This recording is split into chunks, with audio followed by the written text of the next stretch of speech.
Hello and welcome everyone to How Builders Think, a Lego Star Wars podcast all about how to think about building and how to go about doing stuff like that. My guest today is a cool YouTube friend of mine who does a lot of Mandalore mocks. Please welcome Robonut 03. Hello, hello. How are you doing today, my friend? I am doing pretty well. How about yourself? Just hungry, that's all. Of course, gotta have that food.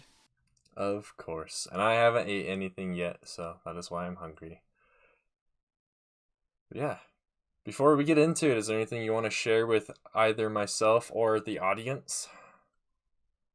Um, uh, I build mocks. I have a YouTube channel, and yeah, that's really all there is to know about me. Nice.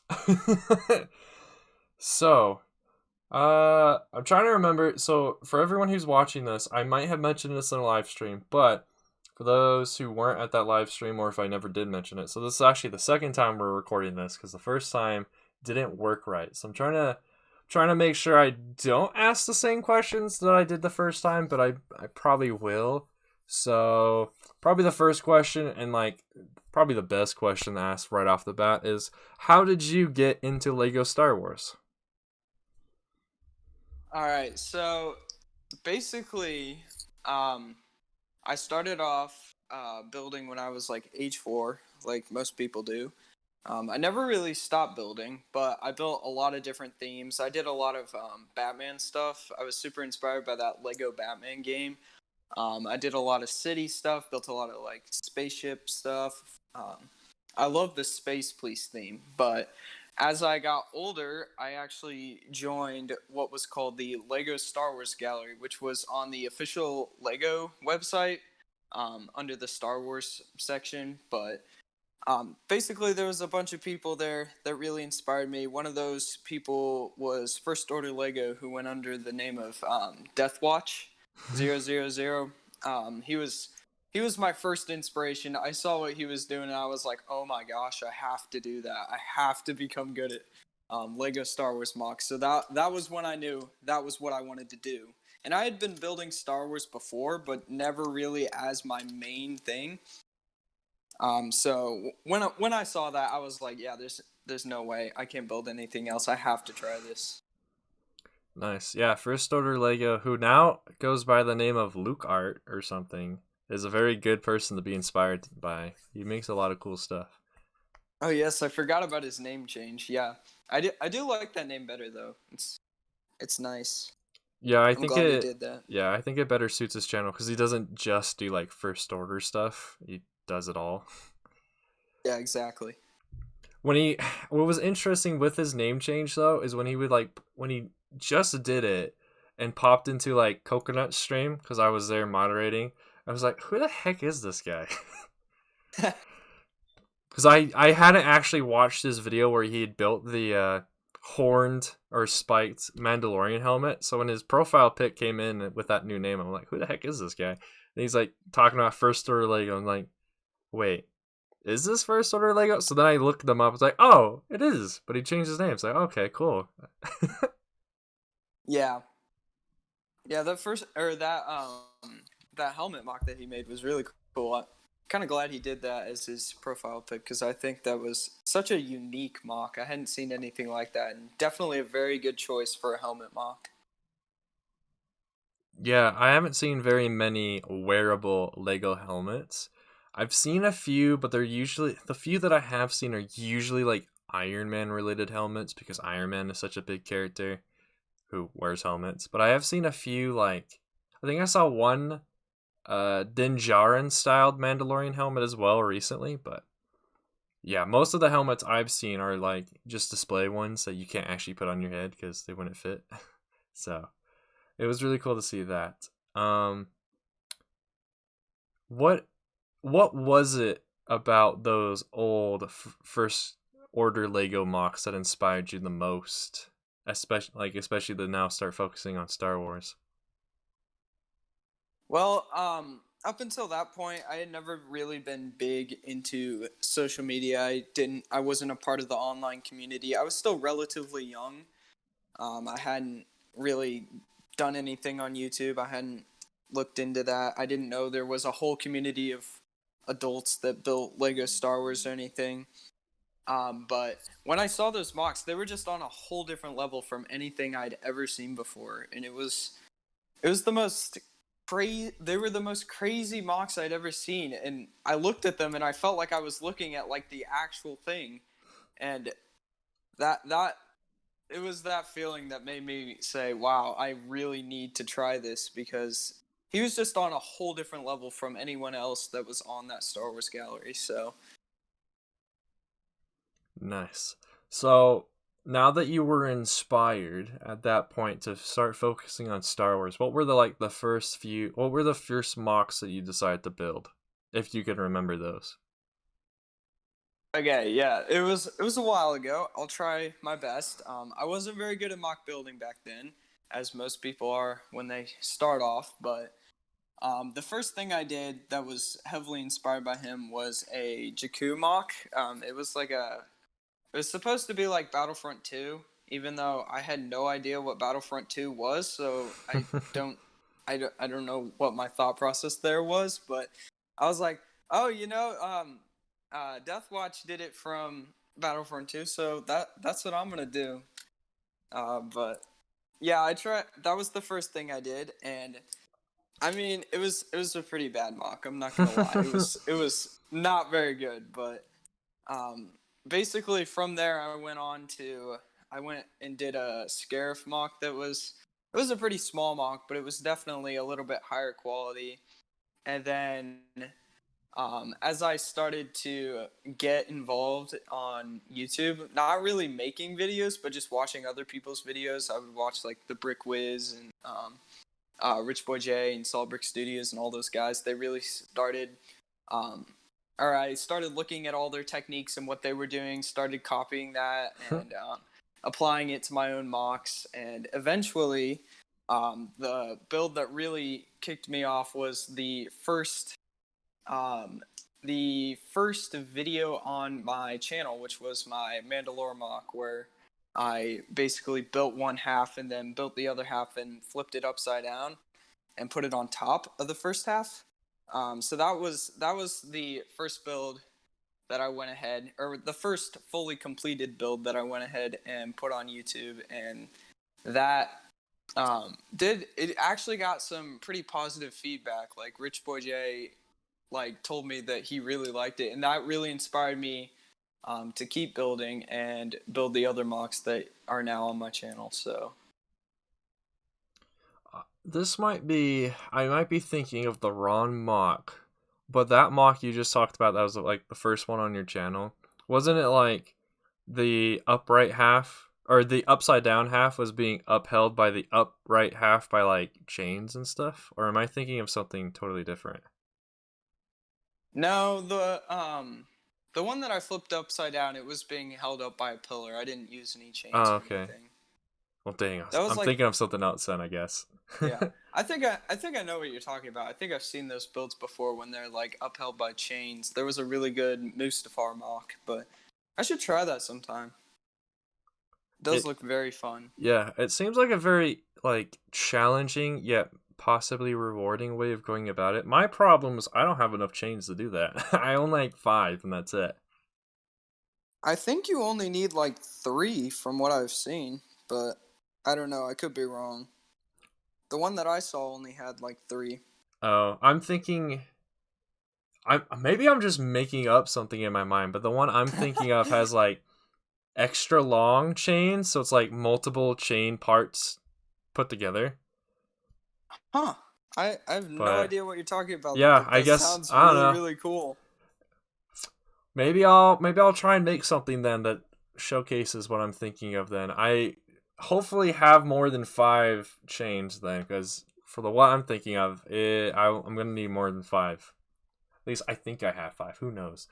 Uh, I do think I have a lot of those short ones, which is a problem for what I'm thinking of, because I'll need the long ones. But so coming back to to today on your YouTube channel, I have noticed you do a lot of Mandalore. Is there a reason you do so much of Mandalore? Yes. So, yeah, I do a lot of Mandalore. I don't know why. I just kind of got obsessed with it, but basically, I hadn't actually watched the Clone Wars until basically the beginning of this year.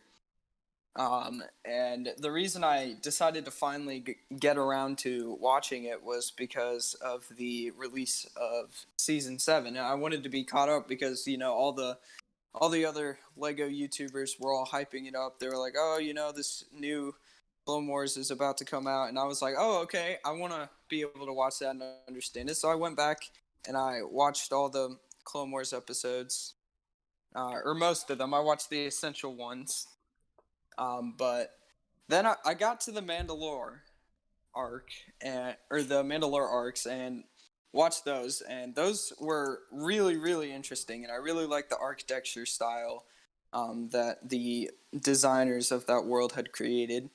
And then I went on to watch season 7 when it came out, and when it got to the Mandalore arc, I was like, "There's no way I can stop myself from building this because this is incredible." So that was kind of the effect that watching the final arc of season 7 kind of had on me. I was like, "There is no way I don't build this because it is just so beautiful." Yeah, I agree. That Siege of Mandalore arc in season 7 was amazing. I really liked it. It was also, as a side note, really cool to see that they used motion tracking for Ahsoka and Darth Maul. So it was almost like watching real life actors fight with lightsabers. So that was pretty cool to learn after the fact because when I first watched it, I didn't know they did it that way. I was like, oh, okay, that explains why it looks so much more fluid than like previous lightsaber fights in the show. Yeah, say when I found that out, I was like, "Wow, that's really cool that they took that extra step to make it that much more accurate." I thought that was really nice. Yeah, and if I remember right too, they got the original I almost said Darth Vader, Darth Maul actor to come and do the fight too. So it's like it's the Darth Vader. I keep saying Darth Vader. I meant Darth Maul. It's the Darth Maul actually on doing the fight. So that was really cool to see. And yeah, Wow, I that didn't actually know that. I think so. I could be wrong. It's been a while since I've looked it up. Uh, yeah, I agree. The Mandalore architecture for their structures and their parks and things looks incredible, especially all the artwork that they have around. It looks super awesome. Speaking of like Mandalore mocks, do you ever think you'll make a Mandalore arc where you do the landscape of the planet? So not like the cities inside the bubbles, but like the terrain outside of that. So that's something I've actually thought about. I've thought multiple times about doing something maybe from Rebels, where maybe I might do something from Sabine's mom's house or something. I was also thinking about maybe doing that prison tower that they raid, and they try to. They think that Sabine's father is being held there, but he's actually not. He's actually in a transport being taken to Sundari, but I was thinking about building that tower because that looked pretty cool, but in the end, I figured it'd be too much parts. So we don't really get too much content from the actual landscape of Mandalore. So if I were to do a mock from that, it would be either from Sabine's house or it would be from maybe like the Death Watch camp or something like that. I believe the Death Watch camp was on, or there was a Death Watch camp on Mandalore at one point, but maybe that was only on the moon, whatever it was called. It was right next to Mandalore, but Yeah, I can see that. It would be difficult to do like the terrain landscape of Mandalore because I mean, even in the show, they're like it's a wasteland. No one goes out there. So exactly, it's very flat, so it'd be very hard to make it interesting. But then it's also pretty jagged, pretty sharp. So, I mean, I could see myself doing it at some point. It would just be a matter of what would I do, if that makes sense. Yeah, and now that I'm thinking about it, I think another issue you might run into if you ever do choose to do it is you might not be able to find the right colors for it. Because at least in Lego, we have white and tan. There's no like off white color as far as I'm aware, unless you just go straight to tan. That could like represent like that could match the terrain color. Because I've actually run into that problem recently, actually on two different things I was trying to build. It's like, oh, I need like this off white color, but that doesn't exist in Lego, so I'll either have to keep them white or just go straight to tan or something. Yeah, usually with that I just default to tan, but I think it could pass for tan. I don't think it would be perfect, but I think if you really wanted to do it, you could get away with tan. Yeah, I think you would have to explain to people that it's supposed to be Mandalore though, because I think most people would see tan and be like, oh, is this supposed to be like Tatooine or something? Yeah, that's another reason I wanted to include a structure with it, just to kind of clarify that it is actually something from Mandalore. Because if I were just to do like if I were just to do the landscape, it wouldn't be immediately obvious. Another mock that I could sometime do if I get into designing vehicles would be maybe a mock of that weird little ATDP, but it's like modified with Sabine's weapon that she designed. I don't know what it's called, but if I ever wanted to build one of those and display it, I could put it on the Mandalore landscape and have it blasting some Mandalorians or something like that. That would be really cool, and I think would bring a lot of traction to your channel, especially because I've never seen anyone make that vehicle in Lego yet. So yeah, keep that in I've mind. seen Yeah, I've seen like smaller micro scale versions, but I've never actually seen it built minifig scale. So I might try that at some point. Yeah, there's lots of things I've never seen built in minifigure scale. The issue with Star Wars when it comes to minifigure scale stuff is most starships are just freaking huge, so they don't make sense to be in Yeah. minifigure scale. But I'm glad to see the community is starting to make more and more of like the obscure vehicles, and like there's me over here just making a bunch of droids, hopefully in minifigure scale too. So like the universe is starting to become way more fleshed out in Lego than it ever has been before, which is great to see.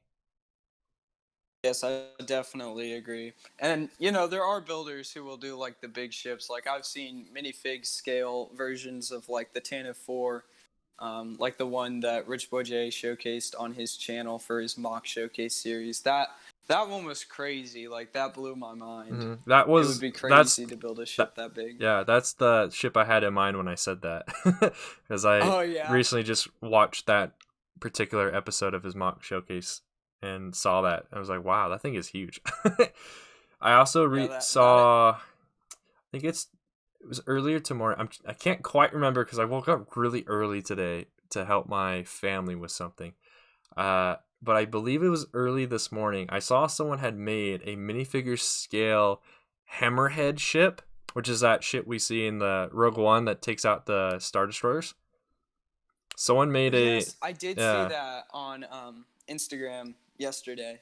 and all I could Yes, think is that's like, crazy. yeah, all I could think was that, and I was like, awesome. Then my second thought was like, well, that's awesome and all, but I doubt the person's gonna make instructions so I can make it too, because it's just super huge. I think they said it's like 20,000 over 20,000 bricks. So yeah, that'd be insane to try and make instructions for.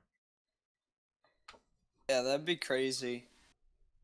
It would And be it's only a digital design, right? It's not actually built in physical bricks, so it might not even work. that's true too, because yeah, the like studio and LDD allow you to do things like have stuff just float there, whereas obviously you can't just have stuff float there in real life. I say that would be my worry if I were going to make instructions for it. Like I would have to build a physical model first to make sure that it would work, especially on a scale like that, because you would not want to go and sell these instructions and have people build it and then it just collapse on them, because that would not be very good at all. Yeah, and then there's the other issue of like, well, who would actually be able to like afford instructions for that? Because the designer will obviously want to sell them for a price that like is justified for the amount of time they put into making the model and making the instructions. So for a model like that that's over 20,000 bricks, that would probably be some hefty it'd be a hefty amount to pay to purchase those instructions. Then you got to buy the over 20,000 parts if you don't have all of them, and then spend the time to build the thing.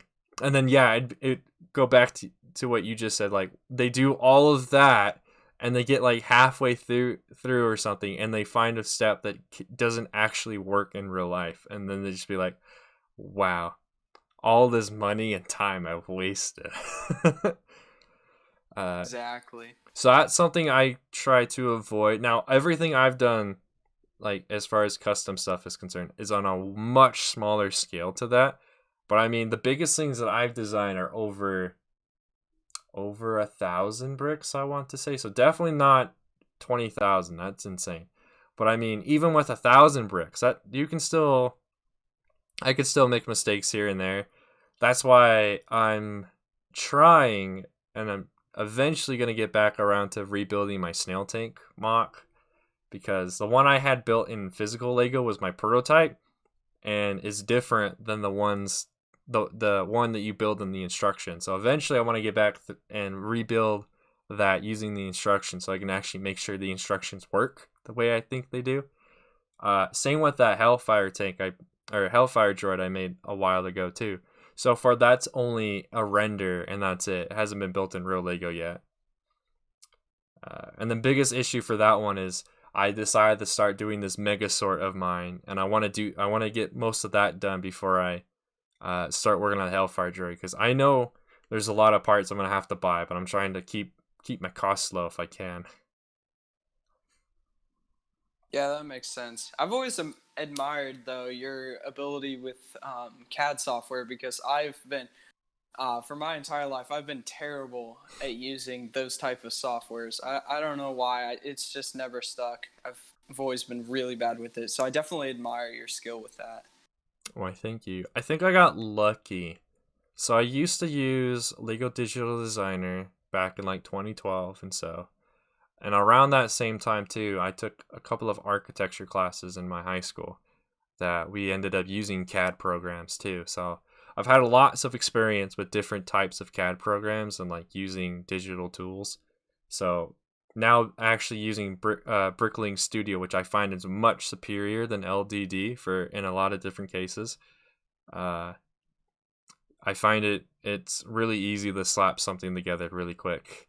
The issue is in, like we've talked about before, making sure what you put together in there actually works in the real world. Like it won't just collapse on itself, or you don't have parts clipping each other in the program, but the program thinks it's fine. But then when you do it and put it together in real life, like that's not fine because parts shouldn't be clipping into each other and things like that. So that's it's a skill that comes over time, like building mocks and stuff. It's a skill that comes over time of like learning the different techniques and making good stuff.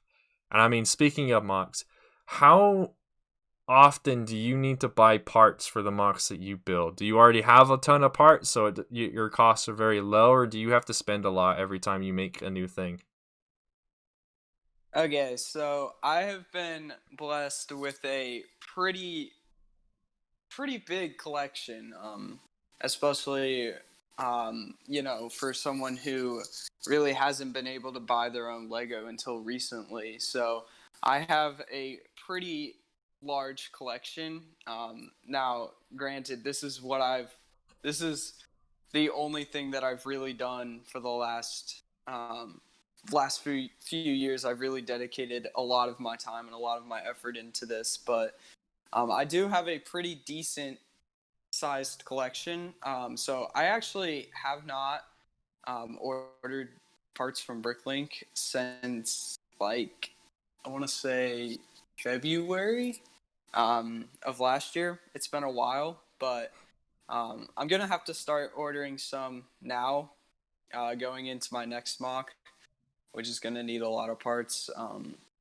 It tends to work out that whenever I build anything on like a 48 by 48 gray base plate. If it's just that size or under, I can usually find enough parts to put something together that looks nice. But if it's anything bigger than that, that's when I usually have to go and buy parts. I'm about that same size. I don't know. It's since it's been a while. The last mock I built was last summer, like the beginning of the summer. It's one of the first videos on my channel. I haven't built a mock since then.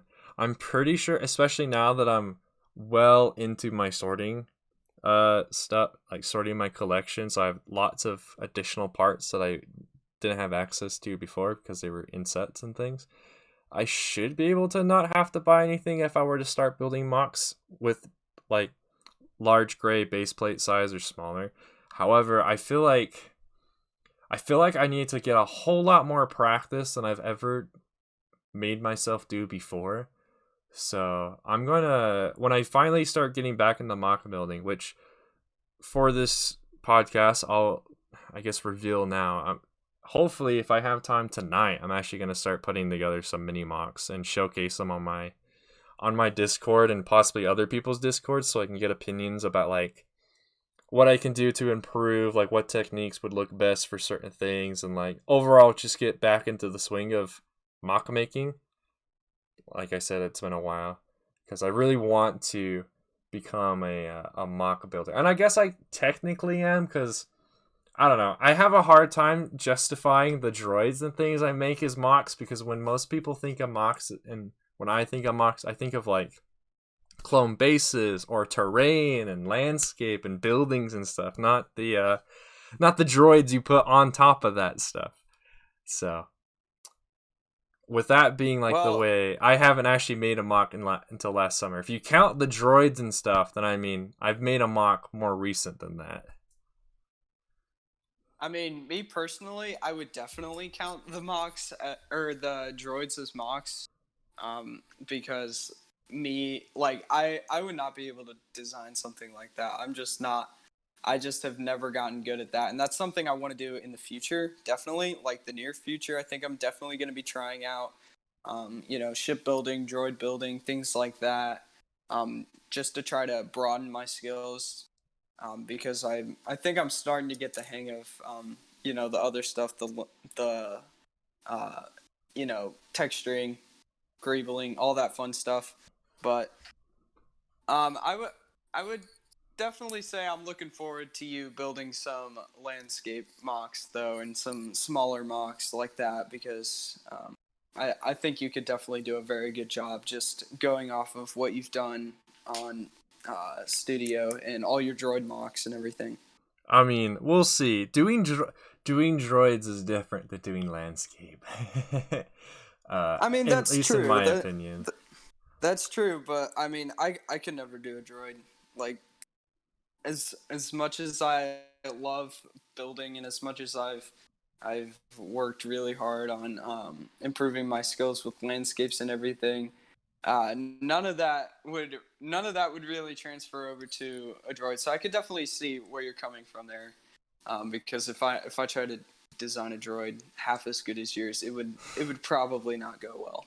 Well, I don't know if we can say mine are good. Most of them I haven't actually built with a real brick yet, but we'll have to see. But yeah, I think it'll be good whenever I can get back into mock making, because there's a lot of my like minifigure collection that a lot of you all haven't really seen because I've never showcased them on mocks. The only ones I've really showcased were a bunch of my Shadow Stormtroopers in one of those like first mocks I made for this channel, and like some rebels I had, and I think I can't remember. And then the other mock I made was also in the Galactic Civil War period. So I've really only shown off my stormtroopers and stuff. I haven't shown off a whole lot of my clones and things yet. So I'm excited to do a lot of those. My issue right now is I just don't know what I want to build in a mini mock quite yet. I have a few ideas. I just need to narrow them down. And of course, get all the other like important and urgent things that I have going on done first. So that stuff can be taken care of so I can actually focus on the mini mock and be like, all right, I'm gonna put all my time and effort into this little thing. Yeah, that makes sense. But I'll be looking forward to that. I'll definitely be watching the Discord. Yeah, that's where most of the mini mocks are gonna be, unless people are like, I don't know, somehow blown away by how it looks. Then maybe I'll make a video. Yeah, but most of the mini mocks are just gonna be on the Discord because I would rather make videos on like green size base plate, so like the 32 by 32 or the large gray 48 by 48, because mini mocks do look cool. I personally just feel like the ones I'm about to start making don't deserve a video, because the only reason I'm making them is just so I can like practice my skills again. Yeah. Yeah, I definitely understand that. Some of the mocks I did back while I was building my first Mandalore, I would never have made a video on them because they were smaller mocks and they definitely did not deserve a video. But they were nice because they helped me to kind of improve my skills in different areas. Yeah.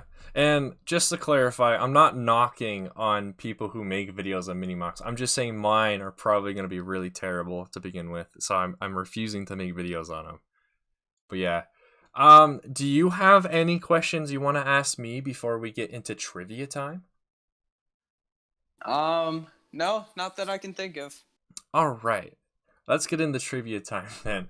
So, for people who are new to the podcast series, trivia time is where I ask our lovely guests 3 to 4 questions about their YouTube, and they can range from anything.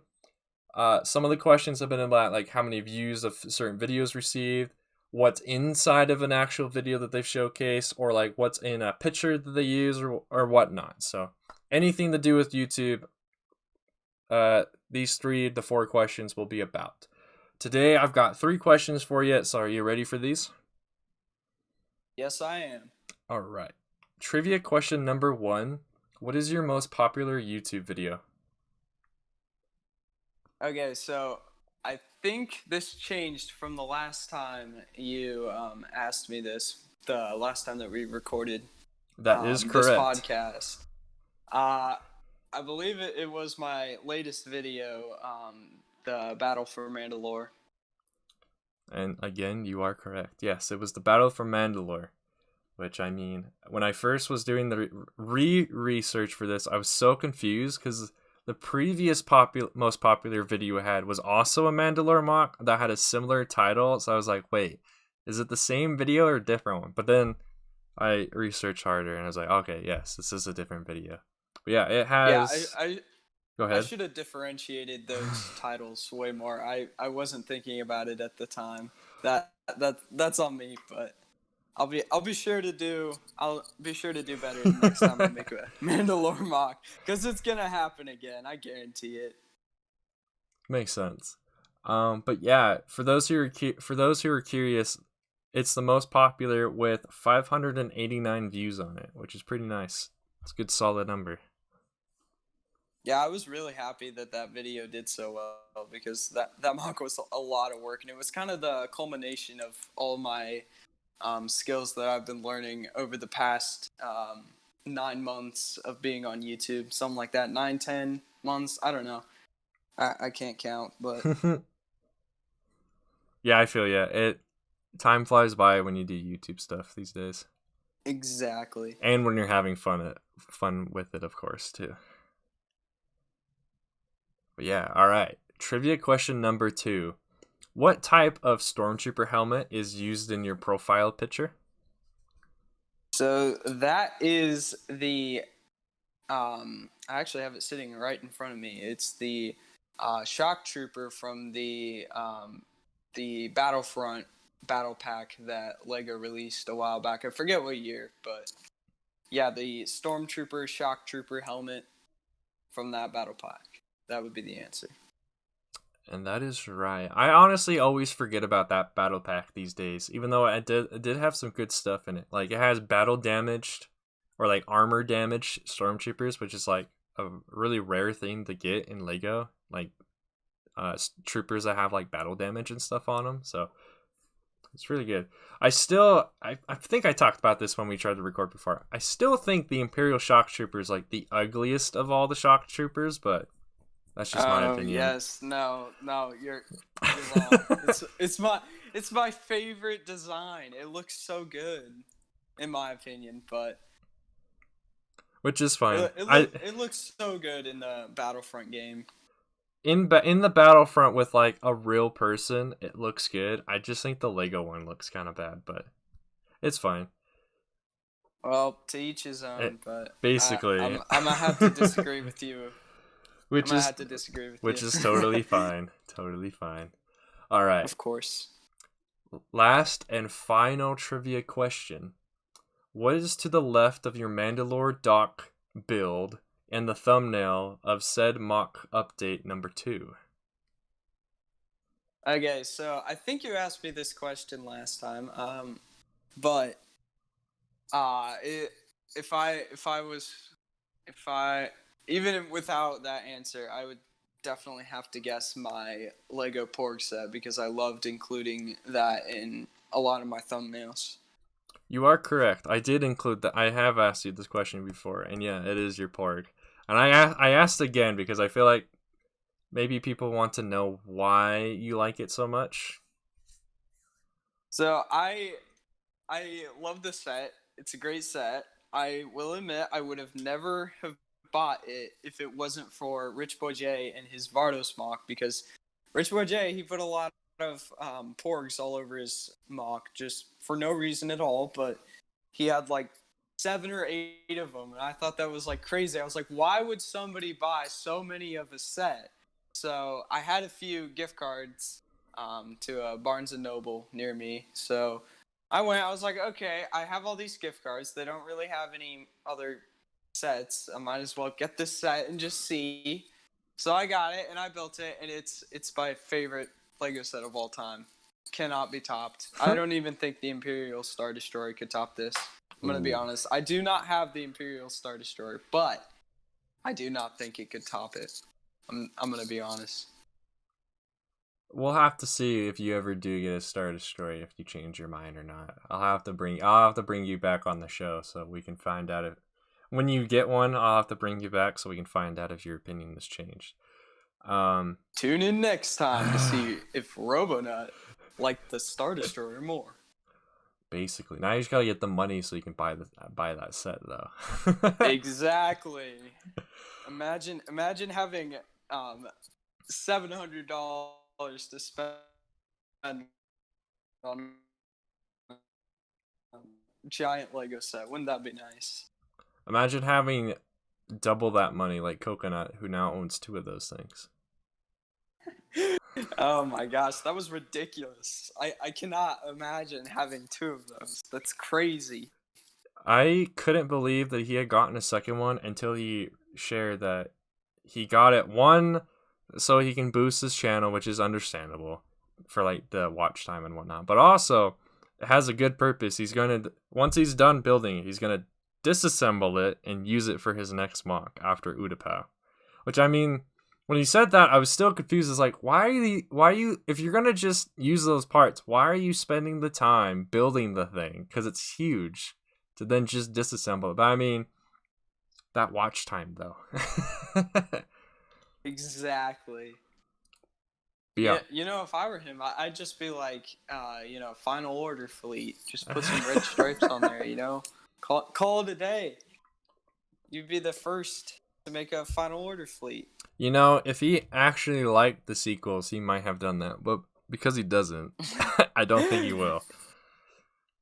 Yeah. But that would be interesting to see. Yeah, I don't blame him. I'm not a big fan of episode 9. Episode 8 was okay. In retrospect, I consider it a lot higher, or I have a, what am I trying to say here? I can't talk. I hold a much higher opinion of it now than I did when I first watched it. When it first came out, I saw it in the theaters, but I definitely like it a lot more than when I first saw it. But episode 7 was definitely the best sequel movie, and is honestly probably one of my top 3 Star Wars movies. I can't say either way at the moment.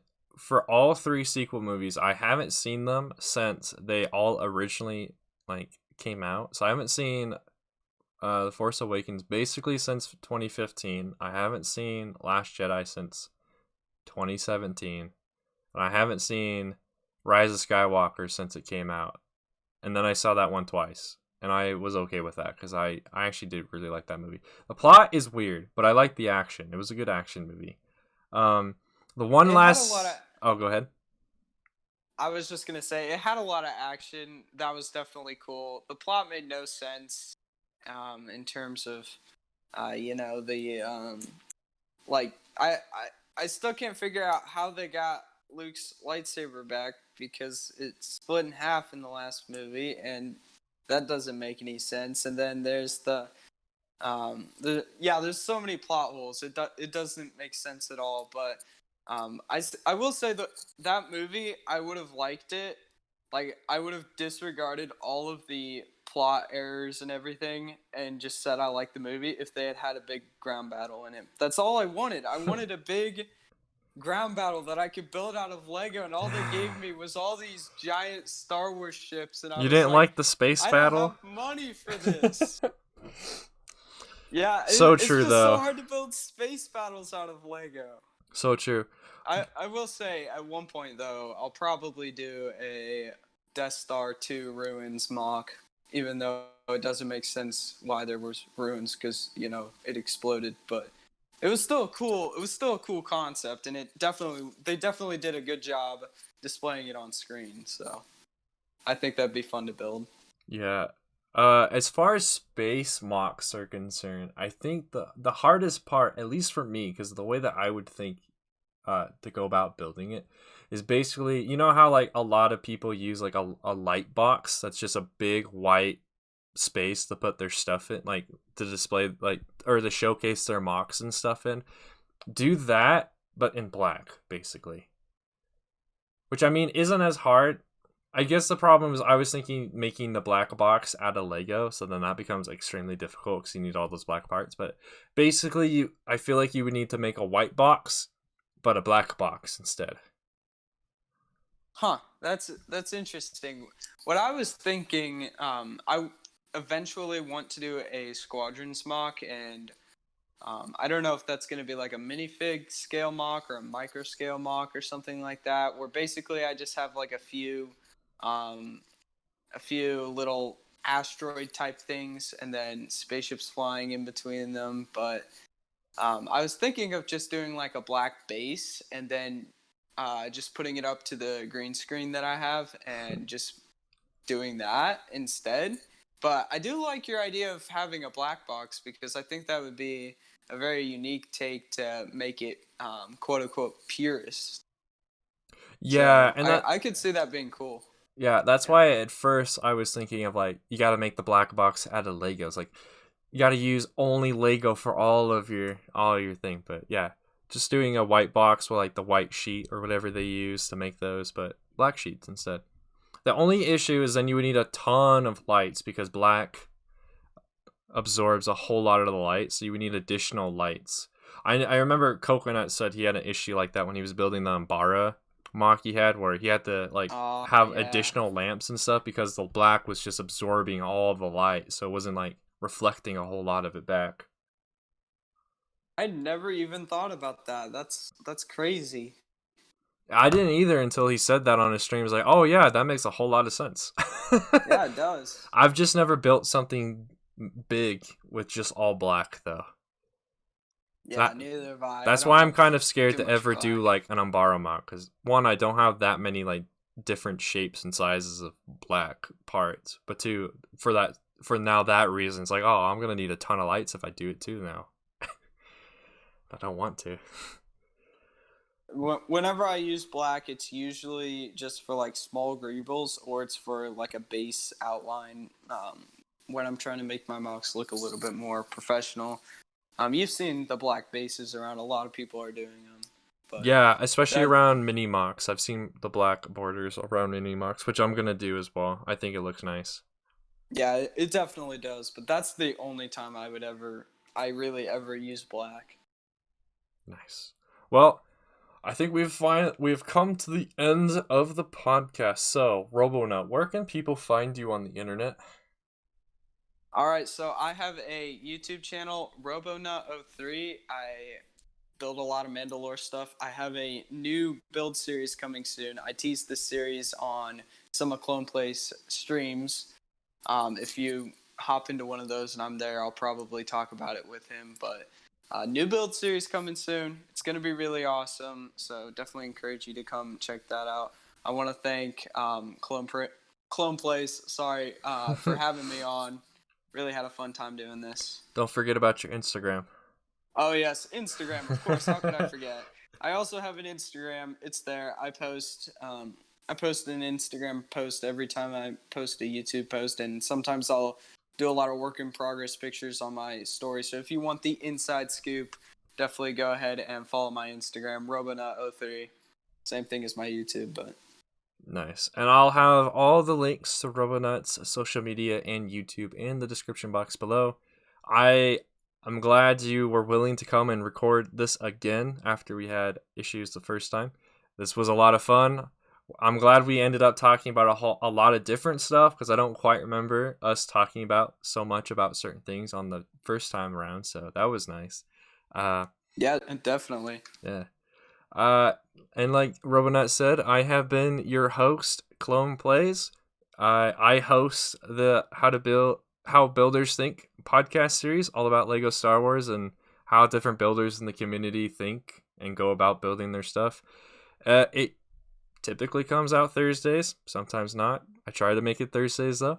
And I thank you all for watching this episode, and we'll see you all in the next one. Bye bye.